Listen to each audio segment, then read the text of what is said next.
Good afternoon and welcome. Welcome indeed to another edition of the Panthers Report right here on the Mark Moses Show as we talk all things Florida Tech athletics.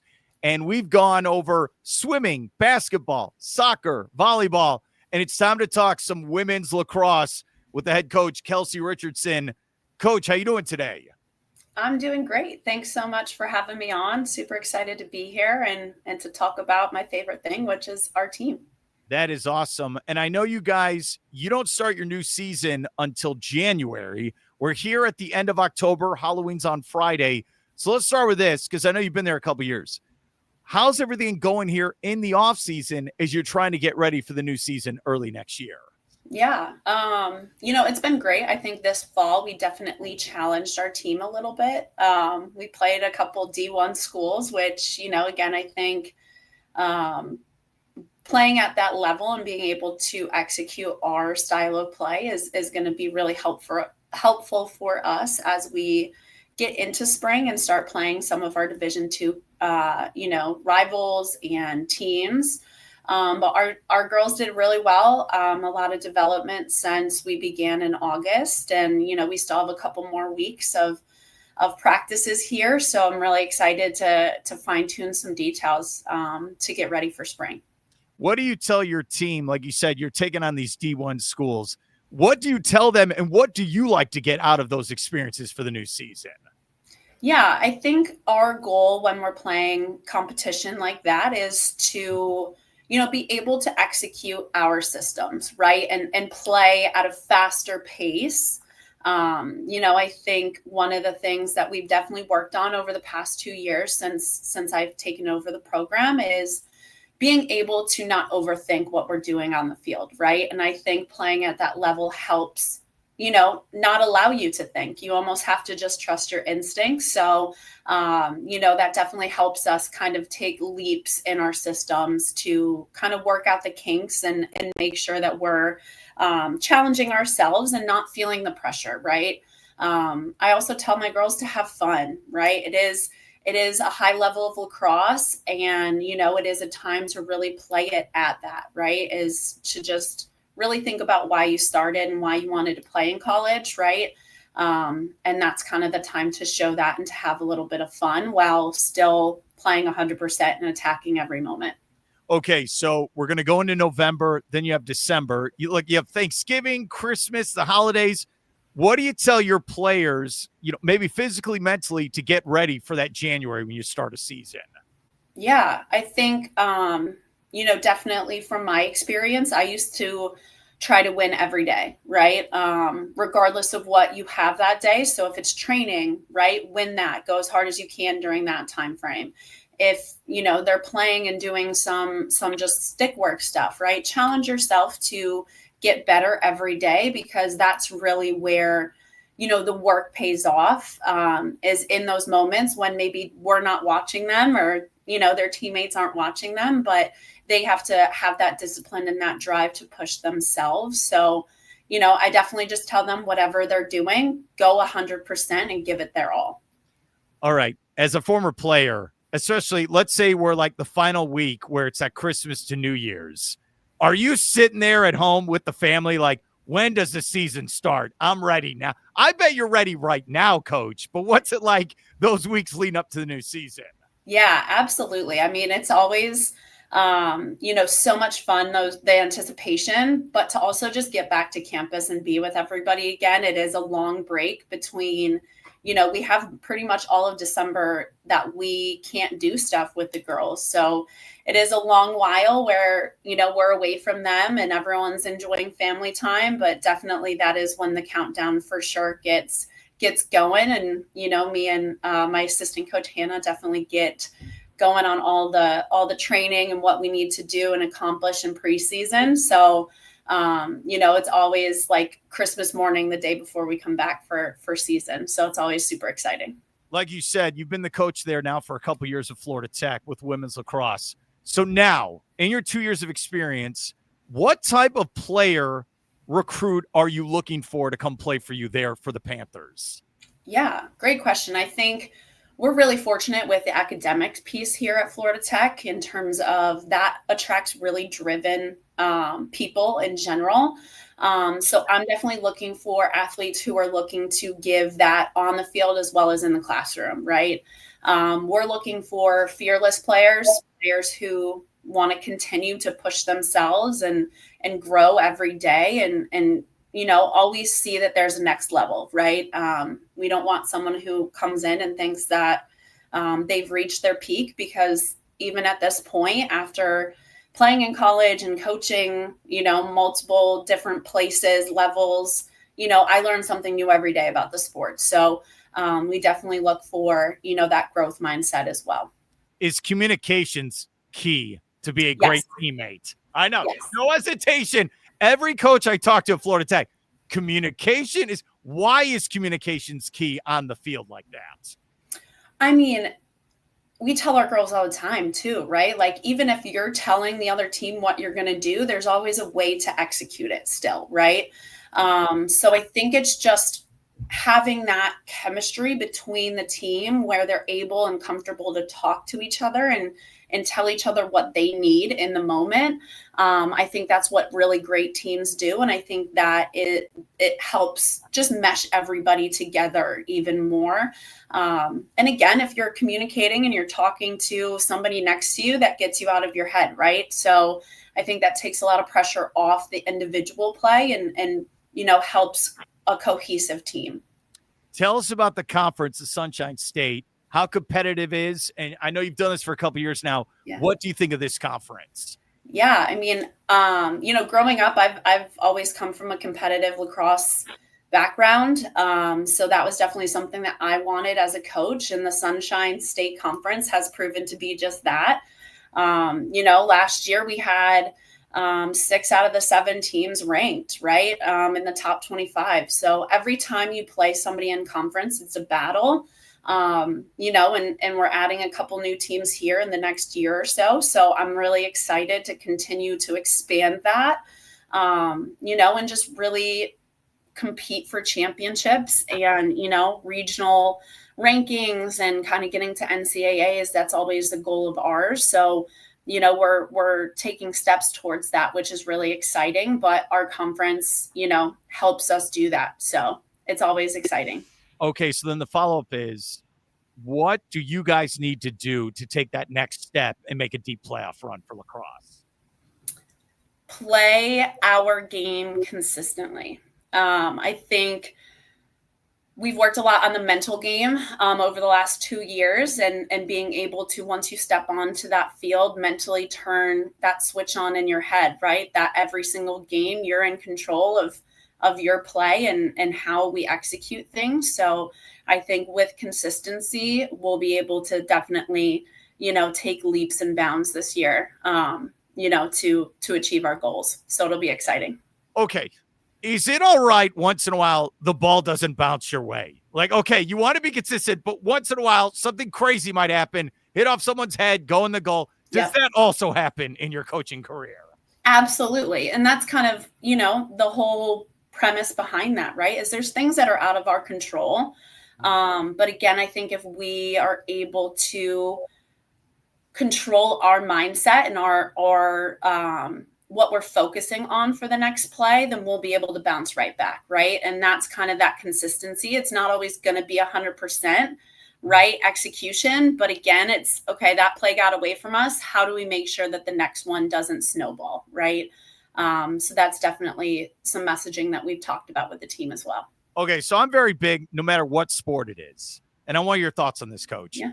If there's a minute to go late in the game, do we have a chance to win? Like, did we compete? If it's 4 quarters or 3 periods or 9 innings, whatever the sport, did we have a chance? Were we in it? Did we compete the whole time? Is that fair from what you do for a living? Like, let's just get a chance to win this game. Absolutely. Yeah. I tell our girls to take it 5 minutes at a time. And again, like, break it down, win those 5 minutes, because eventually you stack that up, right? Like you're saying, within the last minute, then we'll have a chance to win. Absolutely. Right.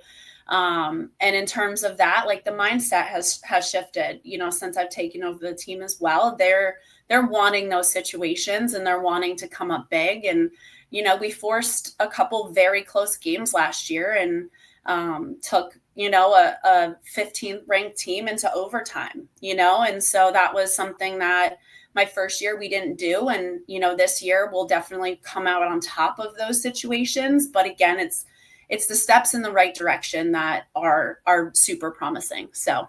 Okay, you talk about communication and you talk about this idea of 5 minutes at a time, consistency, but what's the best way to describe the Cliff Notes version of what style play you want Florida Tech lacrosse to be? That's a great question. I always love to play the game, to its truest form. So I like to play fast. I like to have fun. I like to be creative. I like to keep teams on their toes, right? I don't want to be a one-dimensional team. I want us to have many different threats and be able to attack from different areas, right? I want defensively us to be able to, keep offenses on their toes and have to react to us. So I kind of want to be that big dog and make sure that we, take control of everything on the field. So definitely confident, fast, and creative lacrosse. Is that a reflection of yourself as a former player? That's how I played. That's how I want my players to play. Yeah, absolutely. I definitely looked at it from a player perspective as high risk, high reward. So I was a goalie and I trained very differently than what you would consider a traditional goalie. So, I was almost like an extra defender on the field, and my coaches at Syracuse loved that. They loved to play fast. They like to play aggressive. And, that was definitely a lot of what I've learned and taken away from that experience. I'm trying to implement at this level as well. So it's definitely been exciting. Do you have a soft spot for all goalies then when you're out there? Is that what it is, Coach? Absolutely. For sure. Were you kind of mean and nasty? Well, I mean, I say that in the highest regard. When you played, were you talking trash? What was it like, Coach? I mean, I do have red hair, so, definitely have a bit of a temper, but had to definitely control that as I kind of came up into the collegiate game. And, but I definitely like to keep it interesting and have fun and, again, just kind of be that force on the field. So for sure. Did you want to play other positions, or from a young age, you're like, no, you're the goalie. That's what it's going to be? See, the funny thing is lacrosse is like the fastest game on 2 feet. And I did not like running. So I was like, I'd rather get hit by a rubber lacrosse ball than have to run up and down a field. So no, I was good in the net, and I was happy to stay there and save the ball. I think it's just as exciting, to save shots that people think are going in and instead of scoring them. So that's always how I kind of looked at it. Why do you love the sport of lacrosse then? I love the sport of lacrosse just because of the opportunities that it's given me as a person. And that's another thing that I talk about with our players is it's not necessarily the destination, right? Or the goals that you achieve. It's the person you become throughout that process, right? So that's also what we have to fall in love with is the process of being elite and pushing yourself and pushing yourself past the next limit, right? I was fortunate enough as a player to go to 4 Final Fours and 2 national championships. And, I think what I learned along the way to get there consistently is something that, has definitely given me some of the best experiences of my life, right? So I also love to, as a coach, see our girls achieve that as well and achieve things that maybe they didn't think were possible. But somewhere along the line, they ended up betting on themselves, right? So, and I think that's the most beautiful part of it and, sports in general, but lacrosse just has always held a soft spot for me for sure. When you were playing, did you think, hey, years later, I'd be the head coach of Florida Tech? Was that when you were a player, did you ever think you'd become a coach afterwards? So I do have a minor in coaching, which I got at Syracuse. I did coaching youth stuff in, during that time at Syracuse and did a lot of stuff with my head coach, Gary Gate, at the time. So I learned a lot from him, and, but my main, you know, um, degree is in psychology. So I definitely was thinking more along the sports psych route. But after I graduated, opportunities ended up arising, and it's something that I was always fortunate to be good at. So it was definitely something and passionate about. So that was something that, I knew is one of those things that if you love what you do, you're not gonna, go to work every day, if that makes sense. So No, it does. That is awesome, Coach. All right. So I ask this to every coach who comes on for the Panthers report. So you're the head coach now at Florida Tech. You do a great job. What was the first paid coaching job you got that got you in the right direction? that got me in the right direction. Now she's going to the Wikipedia page in her own head. I am, yeah. I think I kind of going off your last question too, I never really thought coming to Florida I would be able to coach. So I will have to say I have like a 2-part answer to that. I think first, I met some wonderful people when I lived over on the other coast and helped start a youth program there. And from there got introduced to a great club program. So I think that really helped me connect with the roots of Florida lacrosse, right? And that was just a great experience to kind of build it from the ground up, right? And then I would say after that, for sure, I kind of got into more like private school coaching, but, I got a job in the college sector at Campbell University. So that definitely helped me get back into that space.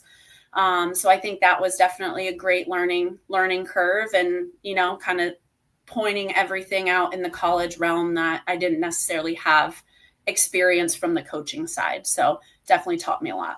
Okay. Tell us the story then, if you can. What was it like when they offered you the job at Florida Tech? Like, did you get the phone call, a Zoom? What was that like, Coach? Yeah, so it's actually funny. I was in the area for my girlfriend who was coaching at a competitor school. And she had gone to playoffs. So I came down to watch one of her games. And, she was like, hey, like Florida Tech's looking, you should interview. So I was like, okay. So didn't know much about it, to be honest, before the process. But then, I actually also got a phone call from Jamie at the time. And he said, our men's coach knows your assistant coach from Syracuse really well. And he, gave you a reference. And so we're interested in bringing you on campus. Like, would you want to come? And so I said, sure, like it's an opportunity. Absolutely. Check it out. So what came on campus, met everybody, did the whole interview process. The campus definitely blew me away. It's one of those campuses that driving by, you don't see much, but once you're on campus, just the vibe is incredible. And plus being by the beach doesn't hurt. Right. So, after that, took a little bit of time, and then got back to Jamie Joss and was like, absolutely, I would love to take this over. So it happened really fast, but it was really exciting. And, it's been a great time ever since. That is really cool. All right. We'll end with this with Coach, and I appreciate coming on. All right. Do your players say, oh, Coach, I would have scored on you, you're not that great? Does that competitive thing happen at practice from time to time where they think they could score on you, even for today? Yeah, I mean, there's a couple times I've jumped in practice as more of an offensive player. I haven't suited up in a while as a goalie. But no, they definitely, especially some of our upperclassmen now that have known me for a couple of years, they're like, oh no, I would totally score on you. Like, you should suit up. Like, let's do it. Right.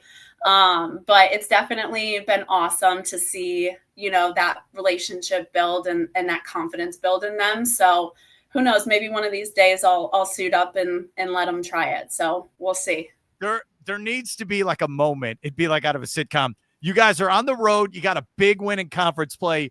Everyone's happy. You're driving back to campus. You just look at everyone. By the way, none of you would have scored on me. Never. Yeah. Yeah. I'm Well, the best. it is funny because it's like I'm just old enough that they can't find a whole lot of my highlights, but they do. They look, and I've gotten trolled a couple times from some of them, and I'm like, all right, well, There you go. Coach Richardson, thank you so much for coming on, and good luck this offseason getting ready for January. All right, Coach? Awesome. Thanks so much for having me. Appreciate it.